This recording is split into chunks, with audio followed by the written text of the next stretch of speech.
اللہ تعالیٰ کا لاکھ لاکھ شکر ہے کہ جس نے ہمیں مسلمان پیدا کیا. اس نعمت کی بدولت ہمیں بچپن سے یہ معلوم ہوا کہ ہم کہاں سے آئے ہیں اور ہمیں مرنے کے بعد کہاں جانا ہے اور ہماری یہ زندگی کس مقصد کے لیے ہے. اللہ سبحانہ وتعالی قرآن پاک میں فرماتے ہیں خلق الموت والحیات لیبلوکم ایکم احسن عملا، کہ اس نے موت اور زندگی کو بنایا کہ تمہیں آزما کر دیکھے تم میں اچھے کام کون کرتا ہے. ہم میں سے ہر ایک کے لیے یہ زندگی ایک امتحان ہے. ہم سب سے یہ دیکھا جا رہا ہے کہ ہم کیسے عمل کرتے ہیں.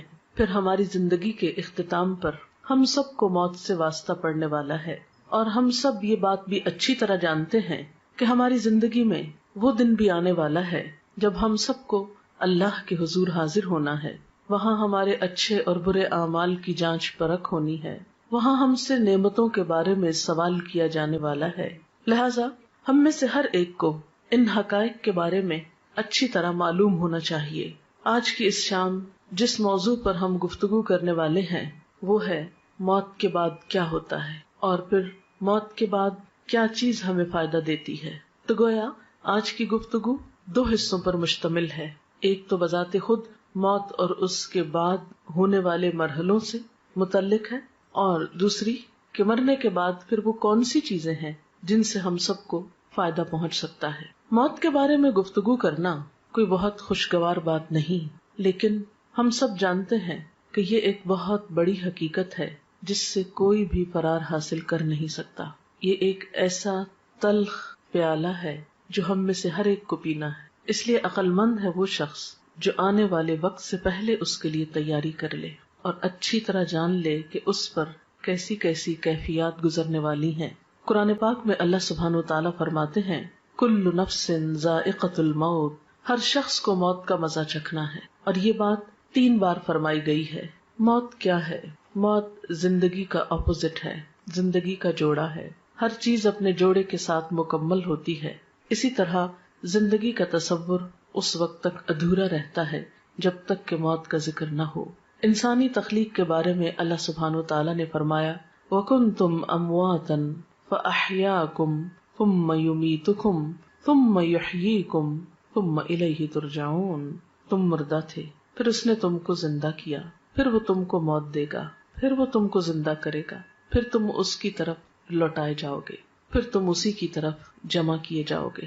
ہم کچھ نہ تھے، پھر ہم وجود میں آئے، پھر ایک وقت ہوگا کہ موت آ جائے گی اور ہماری یہ ظاہری ہستی ختم ہو جائے گی، اور پھر ایک وقت آئے گا کہ دوبارہ زندگی ملے گی اور پھر اللہ کی طرف واپسی، حساب کتاب کا وقت. گویا ہر انسان ان 4 مرحلوں سے گزرتا ہے. پہلا مرحلہ کچھ نہ تھے. اس مرحلے میں ہماری روح موجود تھی کیونکہ اللہ تعالیٰ نے تمام روحوں کو حضرت آدم علیہ السلام کی پیدائش کے بعد پیدا کر لیا تھا، لیکن دنیا میں آنے تک وہ سب ایک انتظار گاہ میں ہوتی ہیں. اس میں روح ایک الگ وجود رکھتی ہے مگر جسم نہیں ہوتا.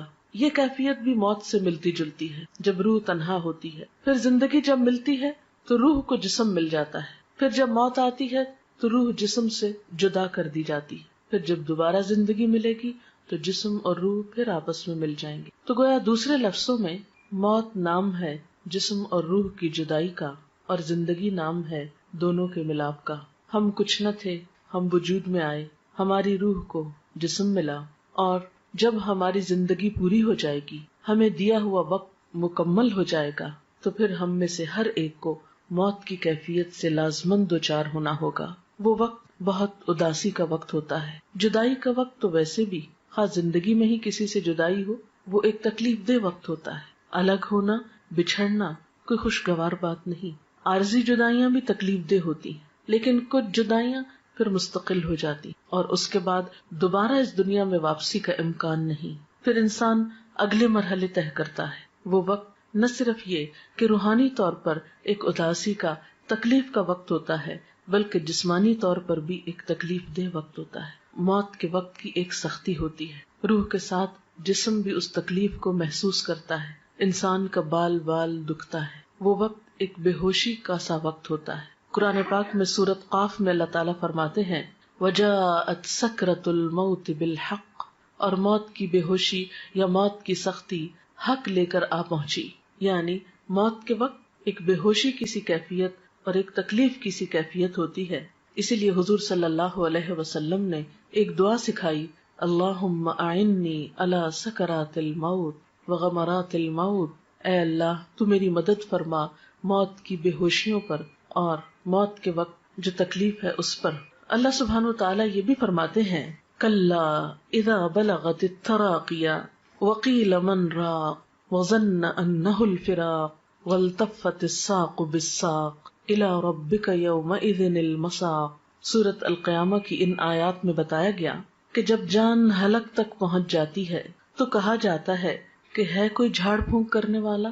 آدمی یہ سمجھتا ہے کہ اب دنیا سے جدائی کا وقت آ گیا. اس وقت پنڈلی کے ساتھ پنڈلی مل جاتی ہے، یعنی انسان کی انتہائی بے بسی کی کیفیت ہوتی ہے.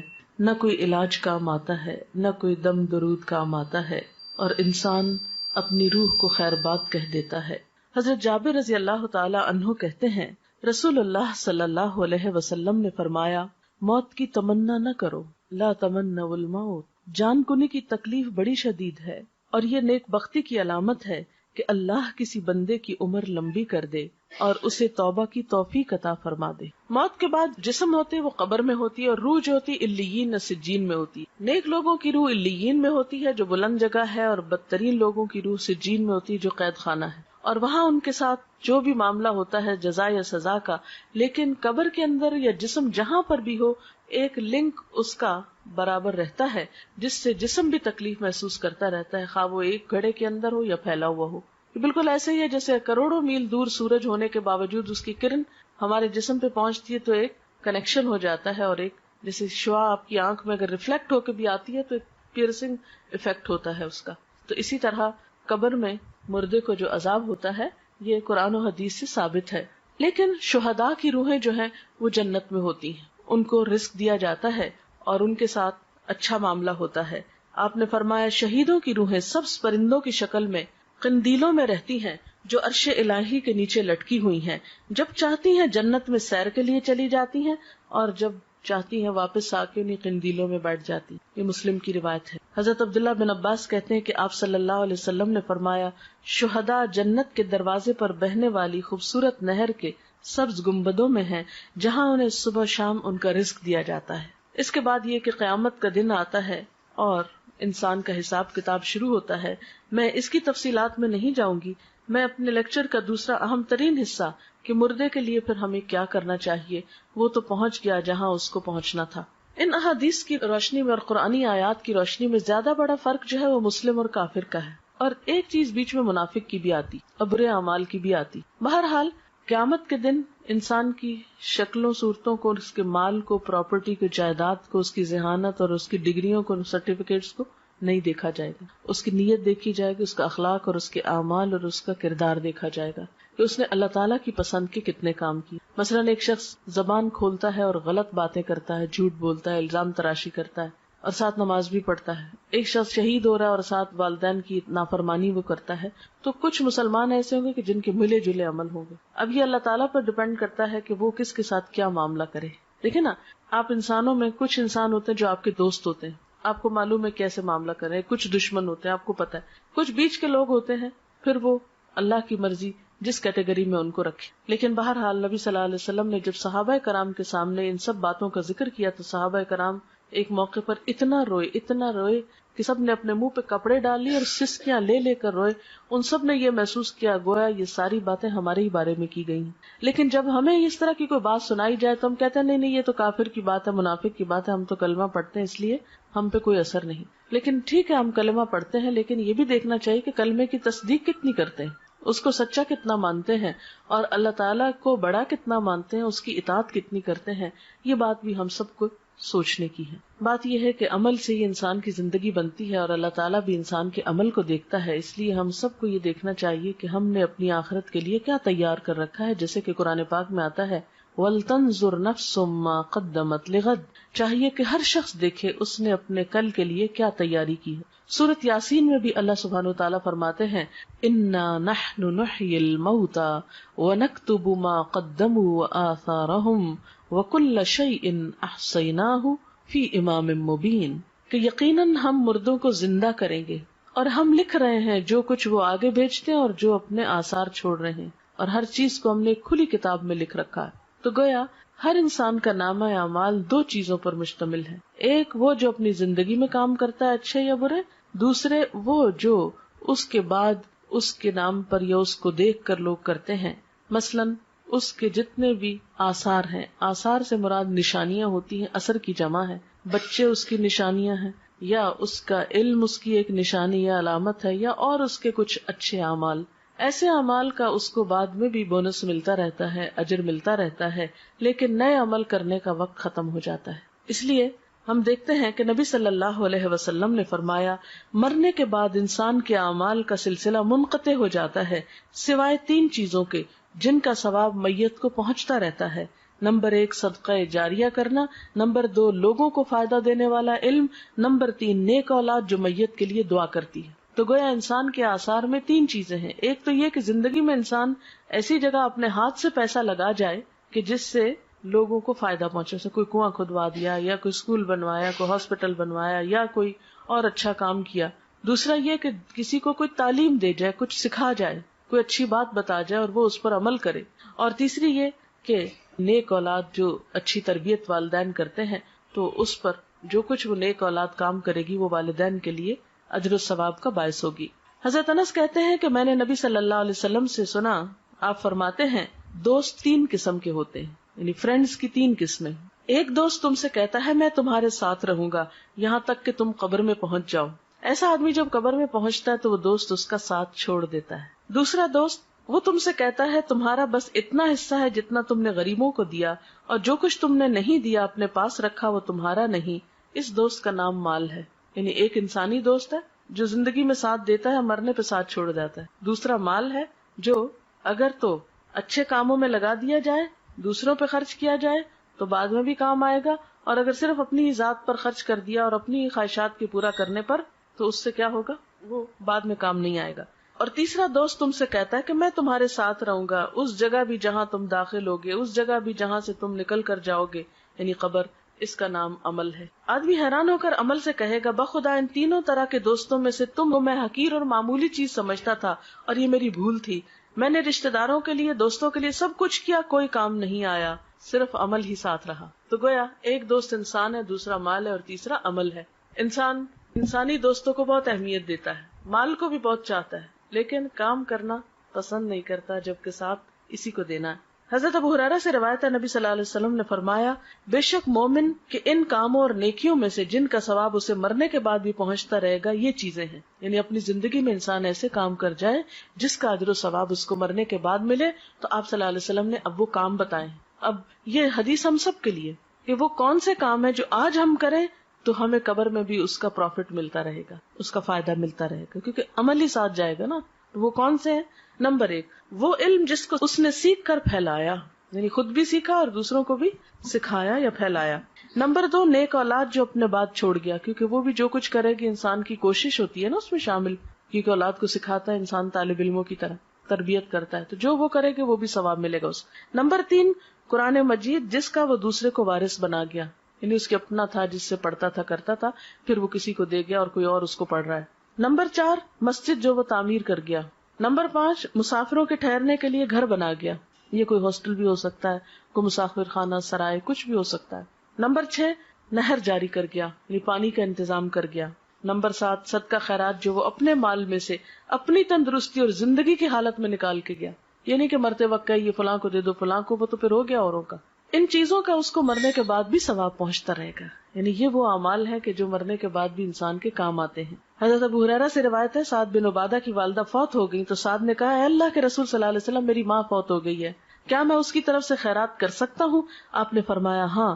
عرض کی کون سی خیرات بہتر رہے گی؟ فرمایا پانی پینے کا انتظام، یعنی دوسروں کو پانی پلانے کا انتظام کرو. تو مرنے والے کے لیے یہ نیکی بھی باعث ثواب ہے، خواہ انسان اپنی زندگی میں خود کر جائے یا اس کے بعد اس کی اولاد کرے یا وارث کرے. پھر علم کے بارے میں آپ صلی اللہ علیہ وسلم نے فرمایا بے علموں کو علم سکھانا صدقہ ہے. حصول علم کے راستے پہ چلنے والے کے لیے اللہ تعالیٰ جنت کا راستہ آسان کر دیتے ہیں. یعنی علم جو ہے انسان کے لیے بہترین صدقہ جاریہ ہے. انسان اگر سیکھتا ہے، سکھاتا ہے، کوئی کتاب لکھتا ہے، کوئی مضمون لکھتا ہے، کوئی کسی کو تعلیم دیتا ہے، کسی طالب علم کی فیس دیتا ہے، کوئی اسکول بنوا دیتا ہے، کوئی مدرسہ بنواتا ہے، کچھ بھی جو علم کی ایکٹیویٹی یا ترقی کے لیے، اور آج کا دور جیسے کمپیوٹر انٹرنیٹ کا دور ہے یا اور وسائل، تو کوئی بھی ایسا آلہ یا چیز خریدنا یا تیار کرنا یا ایجاد کرنا، وہ سب اس میں شامل ہے جس سے خیر کی بات عام ہو سکے. پھر نیک اولاد، یعنی انسان کی زندگی میں بہت چانس ہے کہ اپنے بچوں کی، اور خصوصاً آپ مائیں ہیں جن کے پاس بچوں کو وقت زیادہ ملتا ہے رہنے کا، ان کی اچھی تربیت کرے. آپ نے فرمایا سب سے پاکیزہ کھانا جو تم کھاتے ہو اپنے ہاتھ کی کمائی سے ہے، اور تمہاری اولاد بھی تمہاری کمائی میں شامل ہے. یعنی گویا اولاد کو قرآن و سنت کا علم دینا، اچھی تمیز، اخلاق، ادب سکھانا جو ہے اجر و ثواب کا باعث ہے. ایک اور چیز جو میت کو فائدہ دیتی ہے وہ دعا ہے. ایک مسلمان جب اپنے بھائی کی عدم موجودگی میں دعا کرتا ہے تو وہ قبول ہوتی ہے، اور اس آدمی کے پاس ایک نگران فرشتہ ہوتا ہے جو کہتا ہے کہ جو دعا تم اپنے بھائی کے لیے کر رہے ہو وہی تم کو بھی ملے. پھر اسی طرح ایک حدیث میں آتا ہے کہ قبر میں میت کی مثال ڈوبنے والے اور فریاد کرنے والے کی طرح ہوتی ہے، جو اپنے ماں باپ یا بہن بھائی یا کسی دوست کی دعا کا منتظر رہتا ہے، اور جب وہ اسے پہنچتی ہے تو دنیا کی ہر چیز سے زیادہ پیاری اس کو وہ دعا ہوتی ہے جو دوستوں کی طرف سے اس کو ملتی ہے یا اولاد کی طرف سے. آپ صلی اللہ علیہ وسلم نے فرمایا بے شک اللہ تعالیٰ اہل دنیا کی دعا سے اہل قبور کو پہاڑوں کے برابر اجر عطا کرتا ہے. یعنی ہماری دعائیں مردوں کے حق میں کیسے ثابت ہوتی ہیں؟ جیسے پہاڑ جتنا تحفہ، جو معمولی چیز نہیں ہے کسی مرنے والے کے لیے دعا کرنا. مردوں کے لیے زندوں کی طرف سے بہترین تحفہ ان کے لیے استغفار کرنا، یعنی ان کی بخشش کی دعا کرنا.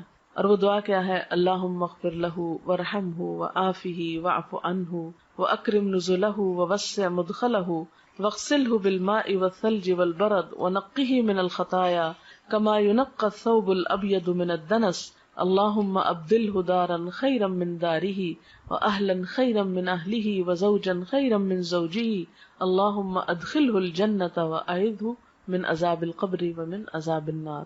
تو یہ مسنون دعا ہے جو آپ صلی اللہ علیہ وسلم مردے کے لیے پڑھتے تھے. ہم سب کو بھی اپنے والدین کے لیے اور دیگر رشتہ داروں کے لیے یا دوستوں کے لیے جو دنیا سے چلے جائیں یہی دعا کرنی چاہیے. ہم سب کے پاس جو وقت ہے، صحت ہے، جوانی ہے، یہ ساری نعمتیں ایسی ہیں کہ جن کے بارے میں ہم سے سوال کیا جائے گا، حساب ہوگا. تو بات یہ ہے کہ ہمیں دو کام کرنے ہیں. ایک تو یہ کہ اپنے لیے ایسے کام کرنے ہیں جو ہمارے مرنے کے بعد ہمارے اپنے لیے صدقہ جاریہ بنے. دوسرے وہ کام ہیں جو ہمیں اپنے عزیز دوستوں، رشتہ داروں، والدین اور دیگر اقرباء کے لیے کرنے ہیں اگر وہ دنیا سے چلے جائیں، کیونکہ وہ اب اپنے لیے خود کچھ نہیں کر سکتے، وہ اب آپ کی دعاؤں کے محتاج ہو گئے. تو سب سے پہلی بہترین چیز جو کرنی ہے آپ کو وہ دعا کرنی. نمبر 2 یہ کہ ان کے لیے صدقہ خیرات کرنا ہے، اور خاص طور پر اگر وہ کوئی قرضہ چھوڑ گئے تو پہلے اس کو ادا کریں، ان کی وراثت تقسیم کرنے میں مدد کریں اہل خاندان کی. تیسری چیز، اگر ان کے روزے چھوٹ گئے ہیں تو اس کو ادا کریں، چاہے خود رکھیں یا اس کا کفارہ دیں. اور چوتھی چیز یہ کہ ان کے لیے صدقہ خیرات کا اہتمام، جیسے کنویں کھدوانے کی شکل میں یا پانی پلانے کی شکل میں یا اور کسی بھی طریقے سے. تو دعا، قرضوں کی ادائیگی، علم کا پھیلانا، یہ تمام چیزیں جو ہیں یہ میت کو فائدہ دیتی ہیں. وآخر دعوانا ان الحمد للہ رب العالمین. اب اگر آپ کے پاس کوئی سوال ہے تو آپ وہ کر سکتے ہیں. میں نے اسی لیے ذرا سا پہلے چھوڑا ہے کہ دعا کا بھی وقت مل جائے، اور اگر کوئی بات آپ کے ذہن میں ہو جو اس لیکچر سے واضح نہیں ہوئی تو اس سے آپ کو فائدہ ہو جائے. شرک کا مطلب ہوتا ہے کسی کو شریک کرنا. اللہ تعالیٰ کی ذات میں، اس کی صفات میں، اس کے حقوق میں، اختیارات میں کسی اور کو شریک سمجھنا شرک ہوتا ہے. ذات میں شرک کیا ہے؟ جیسے اللہ تعالیٰ کو الہ ماننے کے علاوہ پتھروں کے بت یا فرشتوں یا نیک انسانوں کو بھی پوجنا، یعنی خواہ وہ کوئی قبر ہو یا پتھر کا کھڑا بت ہو یا کوئی فرشتہ ہو یا پھر مورت ہو یا کوئی بھی چیز. صفات میں شرک یہ ہوتا ہے کہ جو قوت اللہ کے پاس ہے وہ اوروں کے پاس بھی. مثلا وہ رزق دیتا ہے تو ہم یہ آس لگا لیں کوئی اور بھی دیتا ہے. اگر وہ دعائیں سنتا ہے تو ہم سمجھے کوئی اور بھی ہماری پکار سننے والا ہے. اگر وہ رزق اور اولاد دیتا ہے تو ہم سمجھے کسی انسان کے ہاتھ میں بھی ہے، نعوذ باللہ. ایسا یہ صفات میں شرک ہوتا ہے. کسی کو قسمتوں کا بنانے بگاڑنے والا ماننا نہیں، یہ سب صرف اللہ ہی کرتا ہے. ان یمسسک اللہ بضر فلا کاشف لہ الا، اگر تم کو کوئی نقصان پہنچے تو اس کو دور کرنے والا کوئی نہیں سوائے اللہ کے. اگر یہ سمجھنا کہ ہمارا غم اور مشکل کشائی کوئی اور کر دے گا، یہ شرک. اسی طرح حقوق کے، جیسے عبادت اللہ کی ہونی چاہیے، اگر آپ غیر اللہ کی شروع کر دیں، نماز، روزہ، سجدہ وغیرہ، تو یہ شرک. اختیارات یہ کہ جیسے اختیارات اللہ کے اگر کسی اور میں سمجھے تو یہ بھی شرک. سوال ہے میت کے نام پر کھانا پکا کر کسی کو کھلانا یا مسجد میں بھیجنے سے میت کو فائدہ ہے یا نہیں؟ اگر وہ کسی غریب کو آپ کھلا رہے ہیں، کسی ضرورت مند کو دے رہے ہیں، تو انشاءاللہ فائدہ پہنچے گا، یعنی صدقہ اس کے نام پر آپ کر رہے ہیں، اس کو فائدہ پہنچانے کا۔ لیکن اگر وہ پکا کر خود ہی بیٹھ کے کھا لیتے ہیں، جیسے ہمارے ہاں ہوتا ہے کہ تیسرے دن کل کرتے ہیں اور اس میں اچھے اچھے فروٹ کاٹتے ہیں اور وہ سب آئے ہوئے دوست رشتہ دار کھا پی کے گھروں کو چلے جاتے ہیں، پارٹی کا سما ہوتا ہے، تو یہ تو کوئی صدقے کی قسم نہیں ہے۔ یا پھر یہ کہ ہر جمعرات کو ہم اسی طرح کا کام کرتے ہیں، یا 40 دن گزرنے پر ہم دیگ چڑھاتے ہیں اور سب ایک جیسے دعوت ہو رہی ہے سب کی، آئے بیٹھے کچھ اور کھایا پیا اور چلے گئے، تو صدقہ ہے نا، یعنی کسی غریب کو کھلانا، کسی ضرورت مند کو دینا۔ تو میت کے نام پر اگر آپ صدقہ کرنا چاہتے ہیں تو ضرورت مندوں کو دیں، یتیموں کو دیں، بیواؤں کو دیں، مسکینوں کو دیں، یہ صدقہ ہوگا۔ 13 شعبان کو میت کے حوالے سے کوئی چیز قرآن و سنت سے ثابت نہیں ہے۔ اچھا، اب آپ دیکھیں کہ میت کے لیے مثلاً اگر صدقہ کرنا ہے اور آپ کو غریب مسکین کو بھی آپ نے کھانا کھلا دیا، تو اور کیا کریں؟ کسی کو پڑھا دیں، کسی بچے کی فیس دے دیں، اور نیت یہ کر لیں کہ اس کا ثواب میت کو پہنچے۔ کوئی اسکول بنوا، آپ دیکھیں ہمارے اسکولوں میں لائٹ نہیں ہوتی، بیٹھنے کو کرسیاں نہیں ہیں بچوں پہ، اور اسی طرح عمارت نہیں ہے سر پہ۔ پاکستان میں کتنے اسکول ایسے ہیں جن کی چھتیں ہی نہیں ہیں، اوپن میں اسکول ہو رہے ہیں۔ تو یہ علم جو ہے یہ فرض ہے مسلمانوں پر حاصل کرنا، طلب العلم فریضۃ علی کل مسلم۔ اس فرض کی ادائیگی میں اگر آپ کوئی بھی چیز میت کے لیے کرتے ہیں تو اس کا بھی فائدہ ہے۔ اور ابھی تو مردے کی حالت میں نے بتائی ہے کہ یا تو نیک ہوگا اور یا بد ہوگا۔ تو اب اگر ایک شخص سزا میں مبتلا ہے وہاں، تو آپ کا کیا خیال ہے، وہ عید کر رہا ہوگا؟ یہ تو عقل کو بھی نہیں لگتی نا بات کہ مردہ عید کرے۔ مردوں کی کیا عید؟ نصف شعبان کی کیا کوئی دعا ہے؟ یہ دعا کی کوئی فضیلت ہے؟ دیکھیں کہ آپ صلی اللہ علیہ وسلم سے کوئی ایسی دعا تو ہمیں نہیں پتہ چلتی قرآن و سنت میں کہ جو آپ نے 15 شعبان کو خاص طور پہ مانگی۔ دیکھیے کہ اسلام میں عبادت کا جو تصور ہے وہ یہ ہے کہ بندہ ہر لمحہ اپنے رب کو یاد کرے، یہ ہے عبادت کی روح۔ یہ نہیں کہ آپ سال بھر بھولے رہیں اور ایک دن بس جلدی سے جا کے ہاتھ لگائیں، یاد کر لیں، پھر آ کے واپس بھول جائیں۔ کرسچنس کے اندر تو یہ ہے کہ سنڈے کے سنڈے آپ جا کے خدا کو یاد کر لیں اور باقی دن جو ہے وہ اپنی مرضی کے گزارے۔ اسلام میں کیا ہے؟ فاذکرونی اذکرکم، مجھے یاد کرو میں تم کو یاد کروں گا۔ نبی صلی اللہ علیہ وسلم کا طریقہ کیا ہوتا تھا؟ کان یذکر اللہ فی کل احیان، آپ اللہ کو ہر لمحہ یاد کیا کرتے تھے۔ الذین یذکرون اللہ قیاما وقعودا وعلی جنوبہم، وہ لوگ جو اللہ کا ذکر کرتے رہتے ہیں کھڑے اور بیٹھے اور لیٹے۔ یہ ہے عبادت کا تصور۔ جیسے نمازیں، دن میں 5 نمازیں فرض ہیں، اس کی پابندی لازم ہے، اس کو نہ پڑھنے پہ سخت پکڑ ہے۔ قیامت کے دن پہلا سوال نماز کے بارے میں ہوگا۔ پھر اس کے بعد سال میں روزے فرض ہیں، وہ اگر رمضان کے بغیر آپ رکھیں گے تو اس کو کوئی فائدہ نہیں، وہ نفل شمار ہوگی۔ ایک روزہ رمضان کا بغیر کسی وجہ کے چھوڑ دینا، اس کے بدلے میں زندگی بھر روزے رکھے تو وہ اجر نہیں ملتا۔ یعنی پوری زندگی آپ روزے رکھیں نا اور ایک چھوڑ دیں رمضان کا روزہ تو وہ برابر نہیں ہو سکتا اجر۔ پھر حج فرض ہے صاحب استطاعت لوگوں پر، اور حج کے لیے دن مقرر ہے، مہینہ مقرر ہے، وقت اور جگہ مقرر ہے۔ اگر اس پہ آپ نہیں پہنچے تو آپ کا حج نہیں ہوا۔ عیدوں کا دن مقرر ہے، زکوٰۃ کے لیے کہ جب آپ کا سال پورا ہو، سال میں کسی بھی وقت جب آپ کا ٹائم پورا آپ دے دیں، یہ تو ہے مقرر دن، مقرر وقت، مقرر جگہ، مقرر طریقے۔ باقی کیا ہے؟ ہر وقت اللہ کو یاد کرو، ذکر کرو، توبہ استغفار کرو، تسبیح کرو، صدقہ خیرات کرو، کچھ بھی کرو۔ لیکن ہم نے کیا کیا ہے کہ کچھ مخصوص دنوں کو بس خاص کر لیا عبادت کے لیے اور باقی زندگی اپنی مرضی کے لیے۔ یہ طریقہ کار درست نہیں ہے۔ اس میں پھر خاص طور پر جو چیزیں بہت زیادہ زور پکڑ رہی ہیں وہ رجب کی 27 تاریخ کو عبادت کر لینا یا 15 شعبان کو کر لینا، حالانکہ حضور صلی اللہ علیہ وسلم شعبان میں اتنی کثرت سے روزے رکھتے تھے کہ اور کسی مہینے میں رمضان کے علاوہ نہیں۔ آپ کہتے تھے کہ اس مہینے میں اعمال اللہ کے حضور پیش کیے جاتے ہیں کہ میرا جی چاہتا ہے کہ جب میرے عمل اللہ کے حضور پیش کیے جائیں تو میں روزے سے ہوں، یعنی اتنا اجر و ثواب ہے اس مہینے میں روزے رکھنے۔ لیکن ہم لوگوں نے باقی تو نفلی روزے بھول کے صرف ایک 15 کا روزہ رکھ لیتے ہیں، حالانکہ آپ نے صرف ایک دن مخصوص نہیں کیا اس کے لیے۔ ہاں 15 کے بعد روزے رکھنے سے منع کیا ہم کو تاکہ اگلے رمضان کے اوپر اثر نہ پڑے۔ باقی اس مہینے میں صدقہ خیرات کریں، ذکر اذکار کریں، نمازیں پڑھیں، جو بھی کریں اچھے کام وہ آپ کو فائدہ دیں گے۔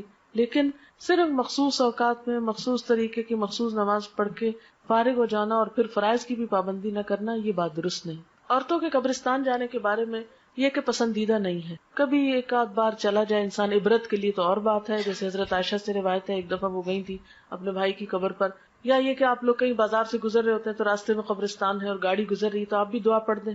لیکن اسپیشلی قبرستان کے اندر جا کے کسی قبر کے پاس بیٹھ رہنا اور عورتوں کا کثرت سے جانا، اس کو ناپسند کیا گیا ہے۔ کوئی شخص مر گیا، اس کے نام پر کھانا پکانا اور فاتحہ پڑھنا کیا درست ہے؟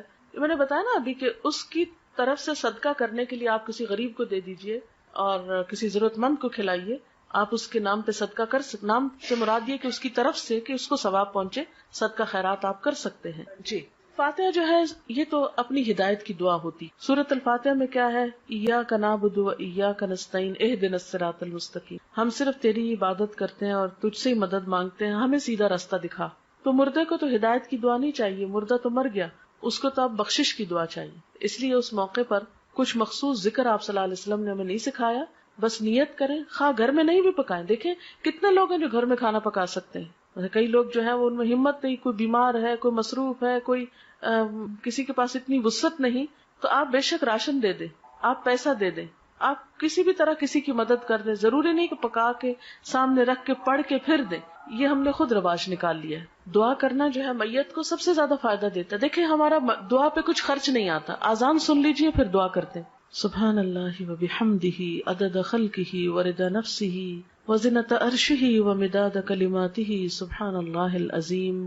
اللہم صلی علی محمد وعلی آل محمد کما صلیت علی ابراہیم وعلی آل ابراہیم انک حمید مجید. اللہم بارک علی محمد وعلی آل محمد کما بارکت علی ابراہیم وعلی آل ابراہیم انک حمید مجید. ربنا آتنا فی الدنیا حسنۃ وفی الآخرۃ حسنۃ وقنا عذاب النار.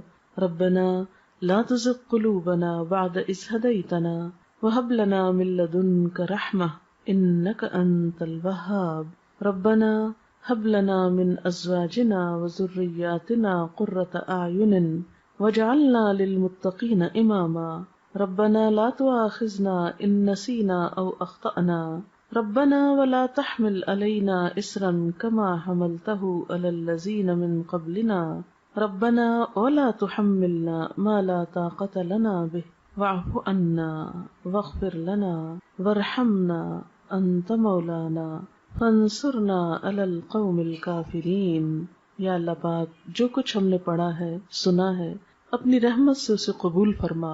یا اللہ جو باتیں آپ کی مرضی کے مطابق ہوئی ہیں، آپ کو پسند آئی ہیں، ہم سب کو اس پر عمل کی توفیق عطا فرما. اگر کوئی بات بھولے سے زبان سے ایسی نکلی ہے جو آپ کو پسند نہیں آئی تو ہم سب کو اس سے دور کر دے. یا اللہ تو ہمارے گناہوں کو معاف کر دے، ہمیں ہدایت عطا فرما، ہمیں ان کاموں کی توفیق دے جن سے تو راضی ہو جائے. اللہ ہمیں اپنی محبت عطا کر دے، اپنے حبیب محمد صلی اللہ علیہ وسلم کی محبت عطا کر دے، نیک بندوں کی محبت عطا کر دے. یا رب العالمین تو ہمارے گناہوں کو معاف کر دے، ہماری کوتاہیوں سے اور سستی سے درگزر فرما. یا اللہ تو ہمیں اس زندگی میں ان کاموں کی توفیق دے جن سے تو راضی ہو جائے. اللہ ہمارے والدین پر اپنی رحمت فرما.